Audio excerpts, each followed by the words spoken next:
अस्सलाम वालेकुम दोस्तों। तो जिस तरह ज़िंदा रहने के लिए पानी की ज़रूरत होती है, इसी तरह मार्केट में सस्टेन रहने के लिए रिस्क टू रिवॉर्ड रेशो की ज़रूरत होती है, मनी मैनेजमेंट डिसिप्लिन की ज़रूरत होती है।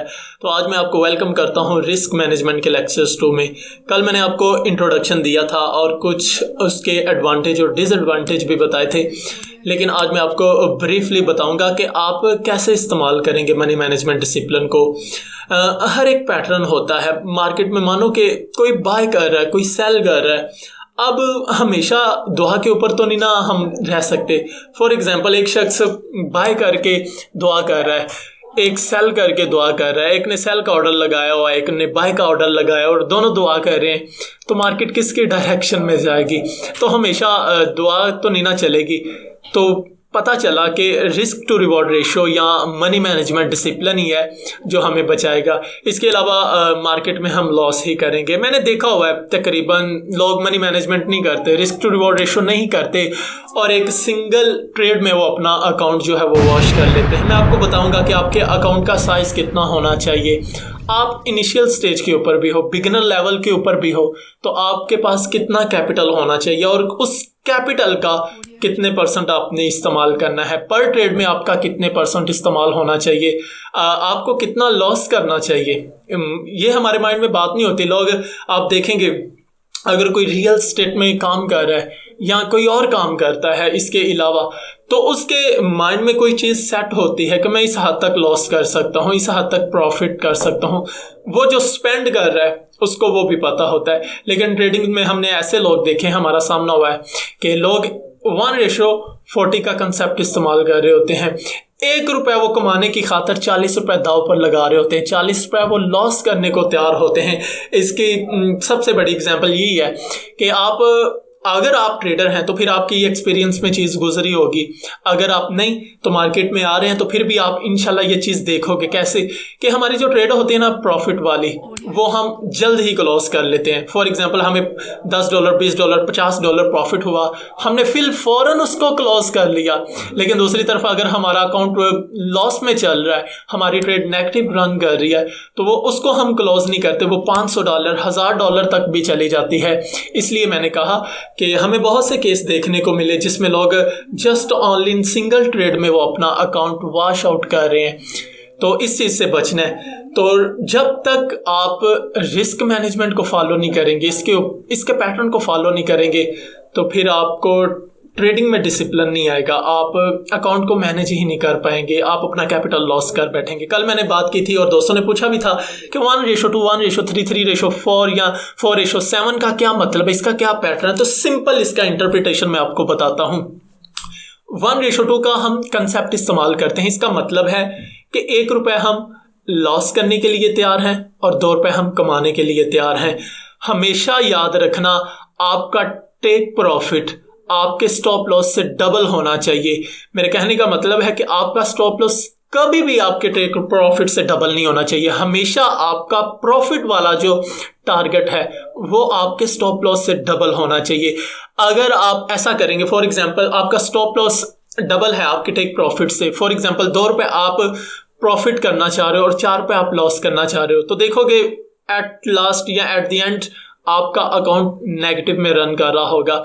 लेकिन दूसरी तरफ अगर आप मनी मैनेजमेंट को फॉलो करके, पैटर्न को फॉलो करते हो, 1:2 को मीन कि ₹1 लॉस लेके ₹2 प्रॉफिट करना चाहोगे, तो जब आपके इक्वल ट्रेड होंगे तो यकीन मानो, कैलकुलेट करके देखो कि आप स्टिल प्रॉफिट में रहोगे। ठीक है, तो बेसिकली ये मतलब है। 3:5 का क्या मतलब है? सिमिलरली ₹3 मैं लॉस करना चाह रहा हूँ और इसके बदले में मैं ₹5 कमाना चाह रहा हूँ।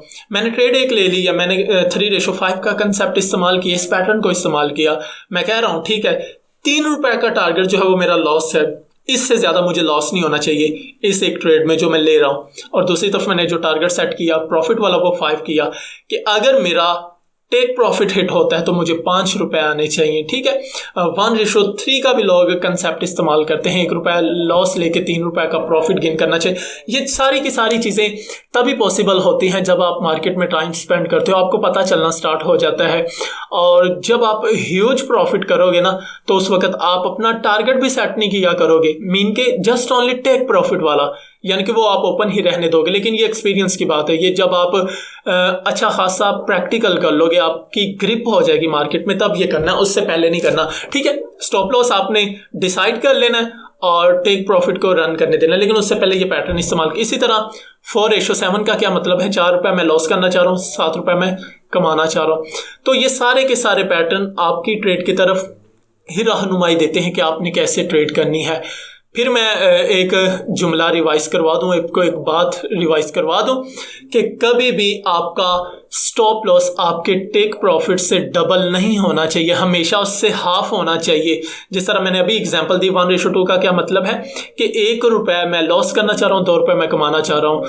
तो इसी तरह फॉर एग्जाम्पल अगर 10,000 रुपये है तो आप 5,000 रुपये कहते हो कि मैं लॉस करने के लिए तैयार हूँ और 10,000 रुपये मैं कमाने के लिए तैयार हूँ। आपका जो मार्जिन इस्तेमाल हुआ है, हमेशा आपका टेक प्रॉफिट ही डबल होना चाहिए आपके स्टॉप लॉस से। दूसरी तरफ अगर आप इनिशियल स्टेज के ऊपर हो या बिगिनर लेवल के ऊपर हो तो आपको मार्केट में कितना कैपिटल लेके आना चाहिए, या वैसे भी आप अगर थ्योरी सीख चुके हैं, आपको नॉलेज के ऊपर आपकी बहुत ज़्यादा ग्रिप है, ट्रेडिंग का जितने भी कैंडल स्टिक पैटर्न है या चार्ट पैटर्न है या इंडिकेटर है, आप बहुत कुछ सीख चुके हो और अब आप ट्रेडिंग को स्टार्ट करना चाह रहे हो, तो मेरे ख्याल से आपको कितना कैपिटल लेके आना चाहिए वो मैं आपको बता देता हूँ, और उसका कितने % इस्तेमाल करना चाहिए ये मैं आपको बता दूंगा। ठीक है, तो बेसिकली इसके लिए मैं 10/10 का रूल्स आपको बताना चाहूंगा कि अब अगर आप ट्रेडिंग को स्टार्ट कर रहे हो तो 10/10 का रूल्स कैसे इस्तेमाल करना है। फॉर एग्जांपल अगर आपके पास 10 लाख रुपए है तो उसका 10% ही आप मार्केट में लेके आए जब भी आप ट्रेडिंग को स्टार्ट करना चाह रहे हो। ये भी बहुत ज्यादा है, लेकिन मैं आपको एक छोटी सी एग्जांपल दे रहा हूँ।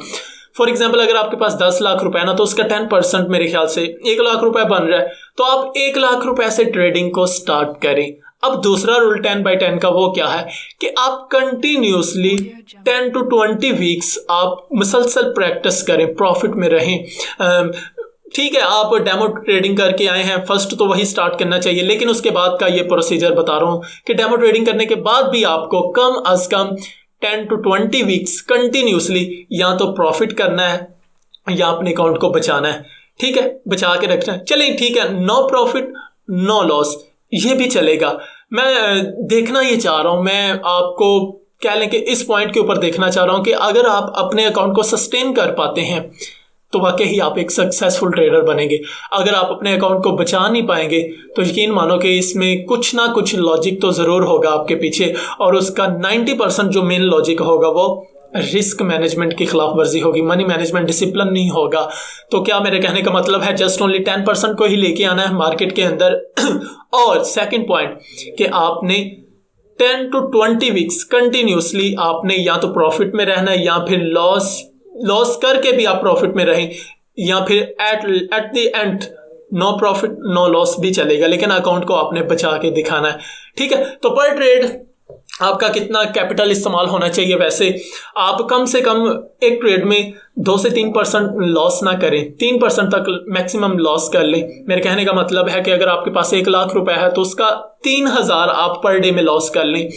और ये भी नहीं है कि हर रोज आपने ट्रेड करनी है, हर रोज ट्रेड करेंगे तो आप लॉस में चलेंगे, क्योंकि समटाइम मार्केट में पैटर्न नहीं बन रहे होते, मार्केट में हमारे पास जो कंफर्मेशन होती है वो नहीं मिल रही होती और हमने मार्केट में इंटर भी नहीं होना होता। कंफर्मेशन के साथ मार्केट में इंटर हो, अपने स्पेसिफिक स्टाइल की वजह से मार्केट में आए, इसके बिना मार्केट में इंटर ना हो। तो मैंने ये आपको छोटे से हिंट दे दिए कि आपने किस तरह रिस्क मैनेजमेंट को फॉलो करना है, और हमेशा आपका टेक प्रॉफिट डबल होना चाहिए आपके स्टॉप लॉस से, और अपने जो भी आप ट्रेडिंग में लेके आओ उसका 3% तक आप लॉस कर सकते हो। ओके, तो इंशाल्लाह मिलते हैं नेक्स्ट वीडियो में।